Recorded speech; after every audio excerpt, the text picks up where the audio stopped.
你好，大家好。咁今日聽到嘛？大家係咁今日咧，我就會介紹係上一次都係介紹一個法國品牌啦。上一次都係介紹都係去水腫啦，去淋巴啦，都係兩隻嚟嘅。咁今次第三隻咧就係介紹法國品牌啦，150ml 嘅150ml就580蚊啦。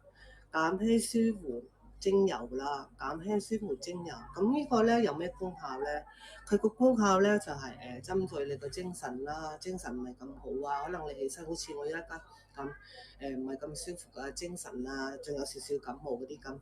咁佢呢個咧就幫佢啲神經啊，同埋啲失眠啊、多夢啊，同埋啲冷感啦，同埋佢有特別有個功效嘅，係性能力減退啲人事專用啦，呢個真係超好用嘅。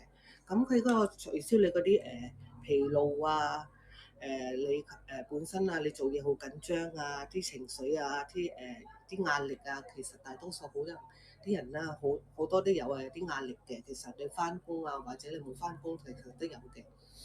同埋佢幫你減輕啲你本身啊有啲痛症啊，可能你啲膊頭啊，或者啲頭痛啊嗰啲咁樣咯。同埋佢有幾好嘅，其實佢有一個改善你嗰啲靜脈曲張啊，因為你可能企得耐咧，呢個咧真係幾好用嘅，尤其是咧你臨瞓覺之前咧用咧個靜脈曲張咧真係超好用嘅。咁呢個真係佢品牌真係幾好嘅個法國。咁佢個成分咧佢就有乜嘢咧？成分就有歐薄荷精華油啦，同埋佛手柑精油啦，同埋茉莉香精油啦。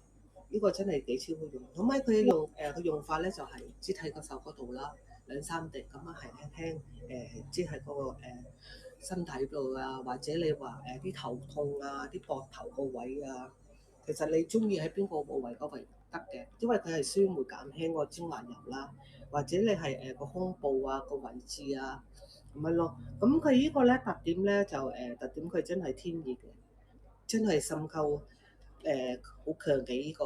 咁佢呢個咧我哋而家賣緊咧150ml，580蚊。